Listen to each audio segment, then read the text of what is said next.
by the hands of men. Lake Sonoma, Mount Fuji, Walhalla, really these were his sanctuaries. Jim loved the possibilities brought forth by the human body. He loved human endeavor and was continually in awe of what people, us, those in the room today, accomplished with their bodies. Jim believed that art and love were the sources of energy that are only real hope for conquering darkness. When I think of Jim, I think of how he summarized his life in the memorial. I remember a poem written 100 years ago, more, before he stepped on the foot of Garden Creek Ranch. It's too long to read in its entirety today, but if you seek it out and read the full context, you'll find Jim's spirit between the lines. The poem calls us to live a life exposed, unconcealed to one another.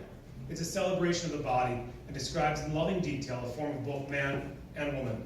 The poem reminds us of our longing for one another, and it turns upside down the belief that raw physical body is separate or corrupting of the soul. Here is Sing the Body Electric by Walt Whitman. At least 3 of these sections. Okay, a few things I Sing the Body Electric. The armies of those I love engirth me, and I engirth them. And really, who in this room hasn't at one point been engirthed by Jim? Or hasn't engirthed Jim, right? So this is so perfect for me. They will not let me off until I go with them, respond to them, and discorrupt them and charge them full with the charge of the soul.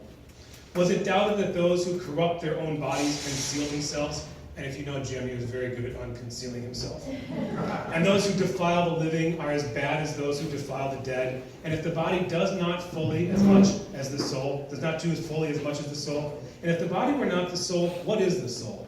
The love of the body of man or woman balks account, and the body itself balks account. That of the male is perfect, and that of the female is perfect. The expression of the face balks account, but the expression of a well-made man appears not only in his face, it is in his limbs and his joints also. It is curiously in the joints of his hips and wrists. It is in his walk, the carriage of his neck, the flex of his waist and knees. Dress does not hide him. It certainly didn't hide Jim. The strong, sweet quality he has strikes through the cotton broadcloth. To see him pass conveys as much as the best poem, perhaps more. You linger to see his back, the back of his neck and the shoulder side, the sprawl and fullness of babes, the bosoms and heads of women, the folds of their dress, their style as we pass in the street, the contour of their shape downwards. The swimmer, naked in the swimming bath, seen as he swims through the transparent green shine, or lies with his face up and rolls silently to and fro in the heaves of the water. The bending forward and backward of rowers and rowboats, the horseman in his saddle, girls, mothers, housekeepers, all in their performances.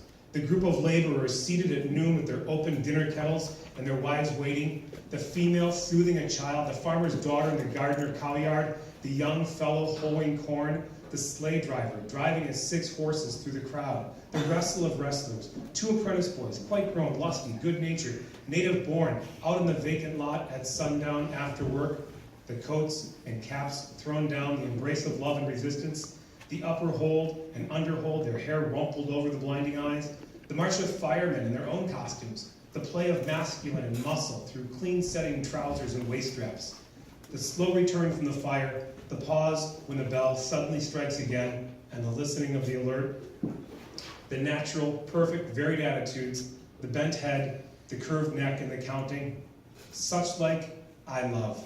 I loosen myself, pass freely, and at the mother's breast of the little child, swim with the swimmers, wrestle with the wrestlers, march in line with the firemen and pause, listen and count.